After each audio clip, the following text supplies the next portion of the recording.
Hai guys, ketemu lagi di channel kita.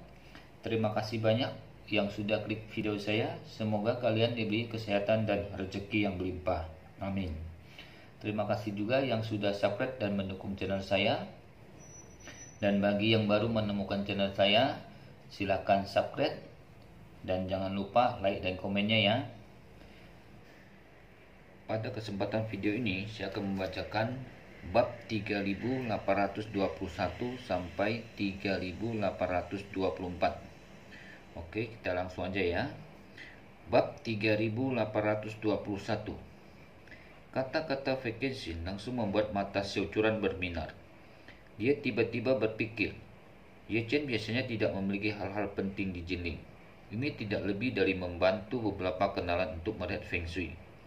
Seharusnya tidak terlalu penting. Jika kamu membiarkan dia pergi ke Amerika bersamaku, dia pasti akan punya banyak waktu. Dengan cara ini, saya tidak perlu khawatir berpisah darinya terlalu lama. Segera Xiao Churan memikirkan orang tuanya lagi, dan diam-diam dia berpikir, ayah akan segera pergi ke Korea Selatan untuk kegiatan pertukaran. Dan kaki ibunya hampir baik. Saya seharusnya tidak memiliki masalah di rumah dan dengan ibu saya. Kepribadiannya, saya tinggal di rumah sendirian dan dia seharusnya lebih bahagia di rumah besar. Memikirkan hal ini, Xiao Churan merasa bahwa membiarkan suaminya Ye Chen pergi ke Amerika Serikat bersamanya jelas merupakan solusi terbaik untuk masalah ini. Jadi, dia tidak bisa menahan kegembiraannya dan bertanya kepada Kelly West, Kelly, bolehkah saya bertanya, apakah sekolah desain Rhode Island memiliki persyaratan untuk akomodasi? Jika suami saya bersedia pergi dengan saya dan sekolahnya tidak, jika harus ditinggalkan di sekolah, dapatkah saya mencari tempat tinggal di luar sekolah dengan suami saya? Kelly West tersenyum dan berkata, dalam keadaan normal, sekolah menyediakan asrama, dan itu adalah apartemen tunggal dengan kondisi yang sangat baik. Tetapi jika Anda tinggal di 2 orang, itu akan lebih atau kurang ramai. Jika Anda tinggal di luar sekolah, sekolah tidak akan ikut campur. Vacancy buru-buru berkata, Saudari Churan, jika Tuan Ye bersedia menemani Anda, akan lebih nyaman bagi Anda untuk tinggal di hotel di luar kampus. Selain itu, sekolah desain Rhode Island sangat dekat dengan New York, hanya pada akhir bulan. Saya akan tinggal di New York sebentar, dan kemudian saya bisa mengantar Anda hanya dalam waktu 3 jam untuk menemui Anda. Xiao Churan sudah sangat emosional saat ini, dan tidak dapat menahan diri untuk mengatakan, kalau begitu, saya akan pulang untuk berdiskusi dengan suami saya di malam hari. Saya tidak tahu apakah dia akan setuju. Vacancy tersenyum dan berkata, Tuan Ye sangat mencintaimu.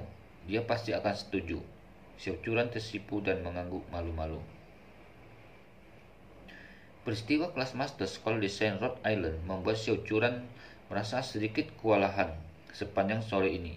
Dia tidak sabar untuk menelpon Ye Chen beberapa kali dan langsung menanyakan pendapat Ye Chen di telepon.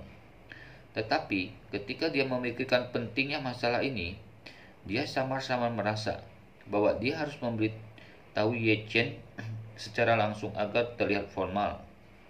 Jadi, dia terus bersabar dengan kegembiraannya sampai dia pulang kerja di malam hari dan kembali ke rumah di Thompson Yipin.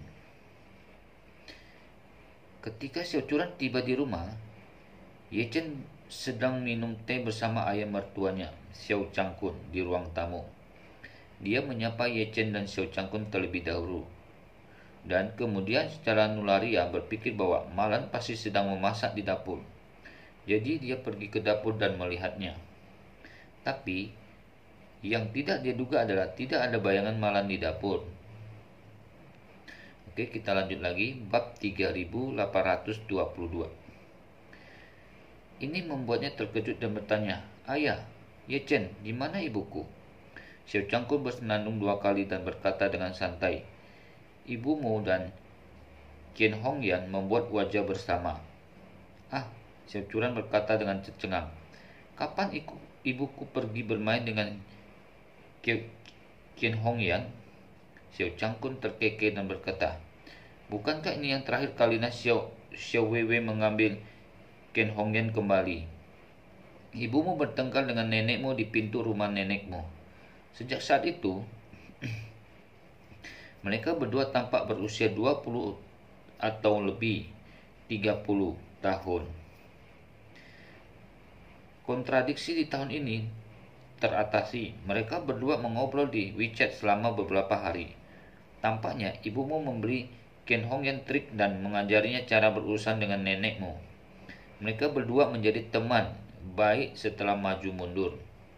Berbicara tentang ini, Xiao Changkun menampar bibirnya dan berkata, "Mereka berdua telah menjadi teman baik. Apakah kamu pikir kamu bisa menanggungnya?" Xiao Churan menggelengkan kepalanya dengan tanpa daya dan tersenyum. "Meskipun kedengarannya aneh, ini hal yang baik. Ibu biasanya tidak punya teman, dan kakinya terluka satu demi satu. Hampir tidak ada apa-apa dalam setengah tahun terakhir. Jika kamu pergi keluar dan bersenang-senang dengan Qian Hongyan, kamu akan bisa menghilangkan kebosananmu." Xiao Changkun berkata dengan emosi, "Oh, itu yang saya katakan. Tetapi saya selalu merasa bahwa setelah mereka berdua menjadi teman baik, nenek Anda akan menderita. Anda mengatakan bahwa nenek Anda adalah wanita 10 tahun dan tidak ada uang dan tidak ada kekuatan. Bagaimana saya bisa berurusan dengan mereka berdua sekarang?" Xiao Churan mengulurkan tangannya dan menghela napas. "Itu bukan sesuatu yang bisa kita khawatirkan. Nenek, orang yang biasa berbicara dan melakukan sesuatu benar-benar terlalu banyak. Jika hidupnya tidak baik, kita tidak dapat membantunya." Xiao Changkun mengangguk dan berkata dengan santai, "Ini." Setelah selesai berbicara, dia mengambil inisiatif untuk mengambil teko dan mengisi kembali secangkir teh untuk Ye Chen, dan berkata dengan ekspresi antusias, "Menantu laki-laki saya, Anda dapat memberitahu saya sedikit tentang ramalan Feng Shui atau I Ching dan gosip. Itu yang terbaik. Sudah dipelajari terlalu lama, tapi bisa digunakan sekarang." Xiao Churan bertanya dengan rasa ingin tahu, "Ayah, mengapa kamu mulai belajar Feng Shui?" Xiao Changkun tersenyum dan berkata, "Hei, bukankah ini akan segera pergi ke Korea Selatan untuk pertukaran? Sebagian besar budaya tradisional Korea Selatan dipelajari dari negara kita. Bukankah bendera nasional mereka berubah jadi gosip kita? Jadi waktu kami mewakili lingkaran budaya Jinling kami tidak dapat menunjukkan rasa takut kami ketika kami tiba di Korea. Jika saya ingin belajar beberapa pengetahuan dari Ye Chen, ketika saya kembali ke Korea dan bertemu dengan perwakilan dari Korea, saya dapat langsung menunjukkan ke mereka tempat dan tempat. Mereka mengoceh dan mengejutkan mereka. Dan ketika mereka melihat saya, mereka harus berkata, 'Tuan Xiao luar biasa.'" Xiao Churan tidak berpikir bahwa ayahnya menarik Ye Chen untuk bergosip tentang kitab perubahan untuk pamer di Korea. Jadi dia berkata tanpa daya, "Ayah, studi akademis tradisional semacam ini membutuhkan waktu lama untuk dipelajari dan dikumpulkan. Anda memeluk diri sendiri seperti ini. Ketika Anda sampai di sana, Anda mungkin tidak hanya menunjukkan wajah Anda, tapi juga menunjukkan rasa takut Anda." Xiao Changkun buru-buru berkata, "Itu sebabnya saya harus mengobrol baik dengan Ye Chen. Saya tidak profesional, tetapi Ye Chen profesional. Ye Chen akan langsung memberi saya jawaban standar. Bisakah saya membicarakannya?" Ye Chen berkata dengan canggung, "Ayah, jika Anda menginginkan jawaban standar, setidaknya Anda harus memberi saya pertanyaan tes. Saya bahkan tidak tahu pertanyaannya sampai sekarang. Jika Anda membiarkan saya memberikan jawabannya, bagaimana saya bisa mendapatkannya? Saya ingin pertanyaan ujian," kata Xiao Changkun sambil mengeluarkan ponselnya dan membuka pengantar format PDF dari atas. Setelah itu dia menyerahkan telepon kepada Ye Chen dan berkata dengan serius, Menantu yang baik, lihatlah. Ini adalah pengenalan tempat utama mereka di Korea. Untuk pertukaran budaya ini, ada gambar yang sangat detail di sana. Juga, sebagai denalan lantai, Anda dapat melihat apakah Anda dapat menemukan sesuatu yang salah dengan mereka dari Feng Shui. Setelah berbicara, dia mengeluarkan selembar kertas yang dilipat 2-3 kali dari sakunya. Setelah membukanya, itu adalah gambar seorang pria yang kala berusia 50 tahun dan perkenalannya singkat. Xiao Changkun menyerahkan kertas itu kepada Ye Chen dan berkata, menantu yang baik, ini adalah orang yang bertanggung jawab atas pertukaran budaya pihak lain. Anda dapat menunjukkan wajahnya kepada saya dan menggunakan tanggal lahirnya untuk menghitung dengan 1 heksagram. Lihat apakah ada darah atau bencana ringan dalam kekuatan ini. Jika ada, bagaimana cara memecahkannya? Lalu lihat bagaimana aku menunjukkan tanganku di depannya. Oke, kita lanjut lagi, bab 3823. Setelah mendengar apa yang dikatakan Xiao Changkun, Ye Chen tidak bisa tertawa dan menangis. Dia hanya bisa dengan sabar menjelaskan kepada Xiao Changkun, ayah, sulit untuk mengetahui wajah ketika melihat foto. Karena wajah tidak hanya terlihat dari fitur dan penampilan wajah, tetapi gambar 3 dimensi dari wajah orang secara keseluruhan. Benar-benar melihat apa yang ada di balik wajah seseorang. Xiao Changkun bertanya dengan bingung. Yang disebut melihat wajah berarti Anda dapat mengetahui nasib umum seseorang dengan melihat penampilan orang lain. Seberapa jelaskah foto ini? Ini adalah foto identitas resmi.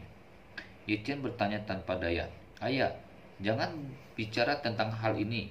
Anda telah mendengar orang mengatakan sesuatu seperti ruang percetakan seseorang itu hitam dan pasti ada bencana darah dan cahaya. Tetapi Anda melihat foto teman ini dan lampu kilatnya. Pukul dia, wajah ini lebih putih daripada orang kulit putih. Dan bahkan jika bintang digelapkan, tidak mungkin untuk melihat sama sekali. Jadi tidak dapat diandalkan untuk melihat wajah dengan foto. Xiao Changkun berkata dengan marah, saya mendengar bahwa kekuatan ini sangat kuat. Jadi saya ingin menunjukkan tangan saya di depan kekuatan ini. Konyol melihatnya seperti ini. Setelah berbicara, dia buru-buru berkata, menantu yang baik, Anda dapat melihat apakah ada yang salah dengan stadion mereka. Jika Anda tidak melihat wajahnya, Anda setidaknya dapat melihat Feng Shui stadion ini. Ye Chen bertanya. Ye Chen tanpa daya mengangguk dan berkata, Oke, kamu tunggu aku belajar. Xiao Churan bertanya pada saat ini, ayah, ibu belum mengatakan kapan harus kembali. Apa yang akan kita makan malam ini? Xiao Changkun berkata, ibumu juga tidak mengatakan kapan akan kembali, atau mari kita pesan take away di malam hari. Seperti yang dikatakan, dia tidak bisa menahan diri untuk mengeluh. Malan, wanita Bo ini juga benar. Tidak masalah jika kamu pergi keluar untuk bermain. Terlalu banyak untuk tidak kembali masak. Itu terlalu banyak. Begitu suara itu jatuh, dia mendengar pintu didorong terbuka dan suara marah Malan datang. Xiao Changkun, menurutmu siapa wanita bau itu? Xiao Changkun melihat bahwa Malan akan datang dan Qian Hongyan mendukungnya di belakangnya dan berkata dengan marah, kamu masih tahu bahwa ketika kamu kembali, keluarga kami yang terdiri dari 3 orang sedang menunggumu lapar. Malan memarahi dengan marah. Xiao Changkun, Anda tidak perlu repot-repot memiliki belatung. Wanita tua saya memiliki kaki dan kaki yang baik, dan saya telah memasak begitu banyak makanan di rumah. Jika wanita tua saya keluar hari ini, Anda tidak bisa lakukan. Xiao Changkun hendak berbicara. Xiao Hongyan di belakangnya juga setuju dengan kesepakatan yang tak tertandingi. Iya, Changkun, bukan kakak ipar yang mengatakanmu. Tidak mudah lagi bagi Malan untuk merawatnya selama periode ini. Dia menunggumu untuk merentangkan tangan dan membuka mulut saat makan. Xiao Changkun berkata dengan marah, aku hanya membiarkan dia memasak makanan. Selain itu, aku tidak memasaknya untukku sendiri. Itu terutama untuk putri dan menantuku. Tidakkah kamu tahu dia memasak di rumah dan menantu saya memberinya kepada saya tiap bulan. Dia punya uang. Ken Hongyan mendengus dingin. Karena Ye Chen memberinya uang, Ye Chen harus mengambil kesalahan. Lagi pula, kamu hanya seorang penggemar, jadi mengapa kamu begitu malu untuk menyalahkan Malan? Malan tiba-tiba merasa dia telah bertemu dengan seorang teman. Dia berkata, oh saudara perempuanku, kamu bisa bersikap adil kepada Malan hari ini. Aku akan memberitahumu sedikit patah hati. Sulit bagi pria bermangga Xiao ini untuk bersaing satu persatu. Sajikan Xiao Cangkut itu sulit untuk dilayani, dan Xiao Cangkut ini tidak baik untuk pergi. Sungguh sarang ular dan tikus. Ken Hongyan mengangguk seperti menghancurkan bawang putih dan berkata dengan penuh semangat, Malan, apa yang kamu katakan terlalu benar. Bagaimana menurutmu nasib kita berdua? Kita memiliki sepasang saudara. Ini sangat buruk untuk 8 kehidupan. Xiao Changkun tersipu, tetapi tidak dapat menemukan alasan yang cocok untuk menyangkalnya sekaligus. Bagaimanapun, Ken Hongyan salah. Ye Chen memberinya uang dan bukan gilirannya untuk menuduhnya. Jadi, gelombang ini memang pada kerugiannya. Selain itu, Xiao Changkun telah berjuang seumur hidup, dan dia tahu bahwa nilai situasi dan berpura-pura menjadi cucu ketika dia tidak bisa melakukannya. Ini adalah rutinitas yang biasa. Dia juga tahu sekarang bagaimana dia bisa memiliki kemampuan untuk mengutuk jalan dengan 2 tikus ini. Ini hanya masalah tidak ada peluang untuk menang. Jadi, dia berkata dengan marah, uang itu memang diberikan oleh menantu laki-laki saya. Tentu saja, tidak masalah jika Anda malah tidak memasak untuk saya. Tetapi Anda tidak memasak untuk menantu saya. Hukum, apakah itu terlalu berlebihan? Malan mengerutkan bibir. Jika menantu yang baik berpikir aku terlalu berlebihan, dia pasti akan memberitahuku secara langsung. Tidak perlu kamu berkicau di sini. Sungguh kaisar yang tidak terburu-buru. Xiao Changkun berkata dengan marah, Malan, metamorfosa omong kosong macam apa ini? Ye Chen dan aku memiliki hubungan dengan menantu laki-laki. Jika itu benar, di zaman kuno, maka aku juga seorang raja untuk menggambarkannya di dalam kata-kata. Kita lanjut lagi ke bab 3824. Malan memandang Ken Hongyan dan berkata dengan senyum kejam, Kakak ipar, ketika saya melihat Anda, saya sedang terburu-buru setelah hanya mengucapkan beberapa kata. Ken Hongyan melengkungkan bibir dan berkata dengan nada menghina, bukankah pria dari keluarga Xiao memiliki semua kebijakan ini? Tindakan lamban, temperamen cepat, kemampuan kecil, dan temperamen besar. Malan bertepuk tangan dan berkata dengan penuh semangat, Kakak ipar, kamu benar sekali. Ini benar-benar setiap kata ada di hatiku. Xiao Changkun merasa panas di wajahnya dan segera berdiri dan berkata kepada Xiao Curan, Curan, kamu bisa memesan tekot dari memesan untukku. Xiao Curan buru-buru bertanya, Ayah, mengapa kamu pergi? Xiao Changkun berkata dengan marah, aku sangat marah. Jadi aku kembali ke rumah dan berbaring untuk menghilangkan makananku. Xiao Curan tidak punya pilihan lain selain berkata kepada Malan, Bu, katakan saja beberapa kata.